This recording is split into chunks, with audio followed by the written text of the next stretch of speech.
I originally had a whole like opening skit planned for the beginning of this video, but then I thought just playing this clip is significantly more funny. Here's kind of where it gets difficult for me, because it's one thing like losing your partner, it's another thing like with losing hive mind. If you don't know who BradTasteInMusic is, he's an online music reviewer slash YouTube reaction streamer, and his content basically looks like this.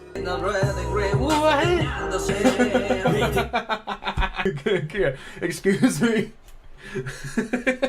What the fuck? Alright, so I was about to say, man, really? This song is some boring trash for being 1 minute and 48 seconds. It started off a little slow, but whoa! Whoa! My god, there's sound play! Holy! You know, fun fact about me, I actually, I have no alive parents. They both died of cancer. One when I was very young, one very recently. But the hardest thing I've ever had to do in life was putting down my dog that I raised ever since she was just a newborn puppy. I'm not gonna go into the details and everything, but that process is so soul destroying, and you just kind of have to be there for them and not be too emotionally vulnerable, because you need to be strong to support them as they're, you know, going to sleep one last time. And I was thinking about this recently, but then I remember BradTasteInMusic lost hive mind, and then I realized I don't really have it that bad. I couldn't comprehend the weight of that loss. So even on like the main Big Citrus channel, I don't usually make videos about these things, because honestly, I kind of hate the content farm YouTube like slop drama fest that has been, you know, prevalent for the last 5 years, where everyone just makes 100 videos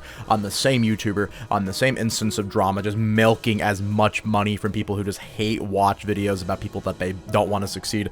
You get the gist. But BradTasteInMusic was someone very different to me, because I watched him and watched him grow. I was a genuine fan of his, and his downfall has been very sad. This video is not going to be an overly long, you know, think piece with really annoying editing where I'm kind of telling you how to think and feel about the situation and detailing every minute thing that BradTasteInMusic has ever done wrong in his music reviewing YouTube career. But I still think I can kind of compile exactly what happened in a very short manner, because the story of BradTasteInMusic and his downfall is really not complicated at all. You can look at all the things he did and all the things he said, from promoting smaller YouTubers who say rape and bestiality is natural and good for society, constantly making false promises to his audience that he was going to change his behavior, and just making these really cringy mental breakdown like live therapy session videos that just made him seem like someone who shouldn't be famous. I think a big reason is because I'm just scared that I've lost my community and everything I've built. I just wanted to ask for a little help and reassurance, and that's all. So thank you, if you do leave some. Criticizing small independent artists that he would review on his channel and his live stream reactions a little too harshly,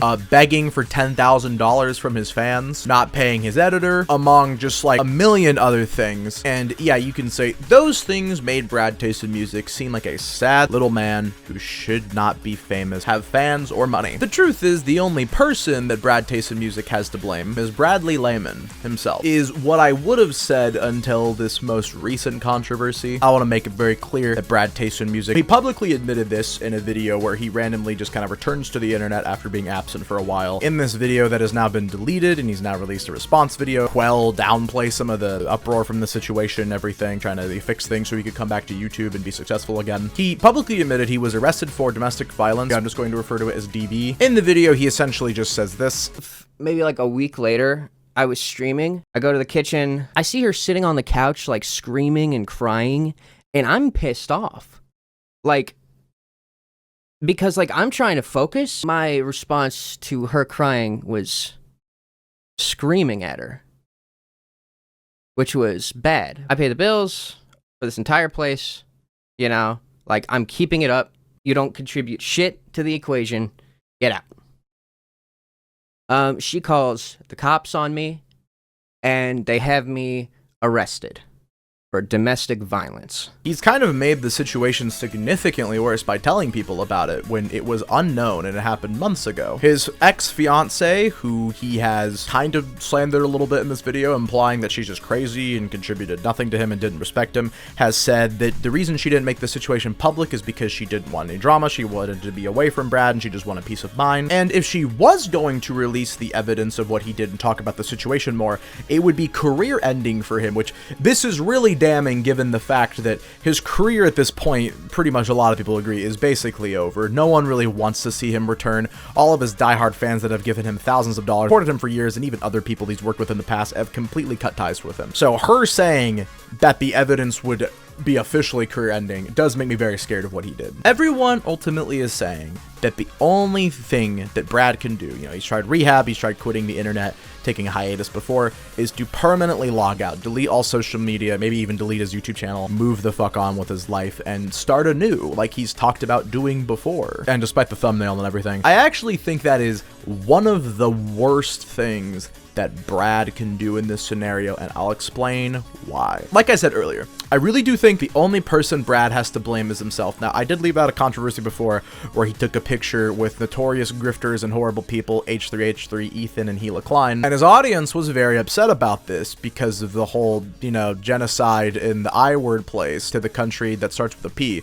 I fucking hate YouTube monetization rules. There's so many things you can talk about, but you can't talk about that. Bradley had complicated views on this, being Jewish himself and everything with his family, but ultimately he handled the situation so poorly, and it showed his extreme crippling addiction to the internet. Most people in this scenario would have apologized for taking a picture with these people that their audience found heinous and moved the fuck on. Brad continued to argue with people on Twitter like he's done in the past, talk about how this is affecting his mental health so poorly, and ultimately trying to take accountability for his actions and say it's all his fault, but then at the same time say that what's happening to him is unfair. BradTasteInMusic had been making videos for about, I don't know, like 6 or 7 years at this point. He'd been on the internet for a while, inspired by other music YouTubers, people you probably know, maybe like Anthony Fantano, Spectrum Pulse, and Todd in the Shadows. And BradTasteInMusic had this really game-changing format where he would live stream his reactions to albums, listening to them for the first time, do like torture streams where people would pay him money to listen to the worst songs over and over again. Like, he really found a way to game the YouTube live stream system by talking about trending topics and finding a very creative way to get around YouTube's bizarre music copyright rules. This was something that other music YouTubers have completely failed to do. Anthony Fantano and Todd in the Shadows are kind of the two biggest music YouTubers right now and everything, and they were on the internet for years before they reached BradTasteInMusic's level of success. I mean, he went from very small YouTuber around my level to doing big collaborations with other YouTubers like HiveMind, which as we know, he's very upset about not being friends with those people anymore. Beefing with Ronnie Radke of Falling in Reverse, which, you know, still fuck that guy. He's a complete cunt. And just becoming a very notable person in the YouTube space, not just in music YouTube in general, just in YouTube in general. He worked hard, was always talking about the big new releases and everything, and people, I think, genuinely did respect his opinion on music because as harsh as he could be with a lot of things, he did always kind of give everything a chance. And even before he was hugely successful making a metric fuck ton of money from YouTube donations on his live streams and his memberships, he still had so many problems on the internet, and he would just not know how to shut the fuck up. He would turn issues that were very small into very big issues because he could not handle the mental scrutiny about people on the internet talking about him critically the way he would talk about musicians and other people critically online. He started to kind of understand the pressure that he put on other people by criticizing them, and it destroyed him mentally to know how it felt to be in their shoes. And this would only continue as you get bigger. It is annoying as shit when you throw random politics into your bubbly fucking playful songs. Nobody, and I mean nobody, who's named Bradley with the Brad Taste in Music would ever enjoy that. Okay? Oh, he gave it a 5 out of 10. These disgusting, terrible reviewer. Guys, this is why I hate music reviewers. Terrible, disgusting. And then your boy came through and said, 5 out of 10. Are we listening to the same album? This shit's a 1 out of 10. And then the world was like... If you want to be that successful, you have to get used to people talking shit about you. One thing I really appreciated about BradTasteInMusic is how kind of honest he would be about being kind of just like a lonely loser sometimes, spending hours upon hours, you know, just playing fucking Roblox trading servers and like that, just listening to music, not really doing anything with his life. And I think it's such an easy trap for someone who is like autistic or neurodivergent on the internet to get into, where you can just kind of turn off your brain, have video games or the internet or music just with our endless access to them to just completely numb your mind. As a depressed, suicidal teenager myself, who suffered a lot of abuse similar to kind of Brad talks about in some of the streams, I did relate to him talking about how his life had been completely consumed by the internet, having it almost be this magical fairy tale runaway place where you can pretend to be someone else, pretend to live in somewhere else. Just, it's escapism, really. And it's that level of escapism that has become addictive, and the allure of internet fame, having people who care about every single take you post, every single reaction, things like that, has become so addictive and enticing to even the most morally incorruptible person. I'm working on a video right now about the Bo Burnham made 2013 show. Zach Stone is going to be famous. One of my favorite shows of all time. And I kind of want to talk about the false hope of the 2010s where we were all told how awesome the internet was going to be specifically for the younger generation. You're going to have the chance to filter all your opinions out, be as wacky and creative as you can, and you'll be able to be famous, making tons of money, and be a real celebrity. Shows like iCarly and Victorious also promoted this ideology. And BradTasteInMusic, I think, is truly one of the people that we're seeing firsthand here is an example how poisonous and truly predatory this system has been. People throw around the term lol cow and everything. Someone whose life was destroyed by the internet, not realizing how pathetic people truly find them. BradTasteInMusic strikes me as very different because he's completely aware of how pathetic people find him. He's completely aware how much people are making fun of him online. And more importantly than a lot of other lol cows, BradTasteInMusic has become incredibly successful in a space on YouTube that is really hard to make it big. And a lot of people are saying, Brad, for your own mental health, you've tried rehab, you've tried quitting the internet before. You can't handle it. You cannot handle this level of stress. You need to just log out forever and retire. And I'm going to tell you right now, speaking from personal experience with my own struggles with YouTube, Brad is not going to be able to. You guys got to understand what it's like to be sitting at your computer and have thousands of people at a time, you know, maybe like 15% of those sending you money every few minutes and everything, which is a lot more than you think, listening to all your opinions, reacting along to something with you, really forming this community and having them genuinely care what you think and say. That is a completely addicting thing, especially for a young person in our very, very, very hateful society to have. And going from that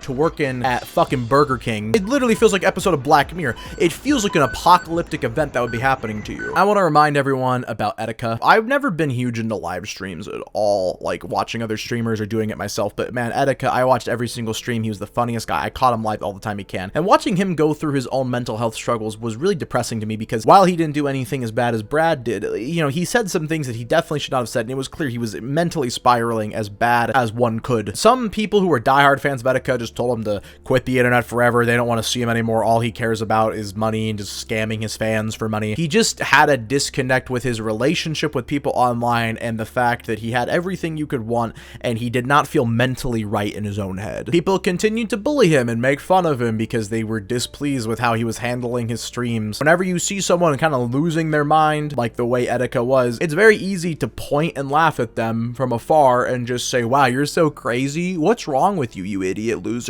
Obviously, this resulted in Etika taking his life. And it's crazy to see with people, these big over-the-top streamers we have nowadays, like IShowSpeed, Queso, Kai Cenat. It's crazy to think with the sphere that Etika used to dominate, how he would have continued to grow, and I easily think he would have been the #1 most popular streamer in the world right now, no questions. But because he could not handle the criticism he was suffering online and the fact that he had everything that you'd ever want, internet fame, tons of fans, really good income, the easiest job in the world, right? It completely broke him inside, and the same thing could 100% happen to BradTasteInMusic, and I think that it's important that people actually get a chance to correct their mistakes and improve and learn what they did wrong. Otherwise, what the hell is the point of being human if we can't grow? Now, depending on exactly on what he did, he might not deserve a chance to grow and improve, but my point ultimately still stands that BradTasteInMusic will go down in history as an example of having gunpowder in your hands, the world at your fingertips, and in fear of that gunpowder blowing up in your face, you let it slip through your fingers. I'm kind of curious to hear everyone's perspective on this. I kind of just wanted to put this video out. This situation is very fascinating to me, and I know how malicious people online can be in these situations, and Brad, if you are watching this, it's never too late, man. Just keep that in mind. Subscribe for that Zach Stone is going to be famous Bo Burnham Internet 2010s analysis video that I'm working on. Go check out the main channel if you haven't already. I'm making a big theory video on what I think Deltarune is truly about, if you know that game, which,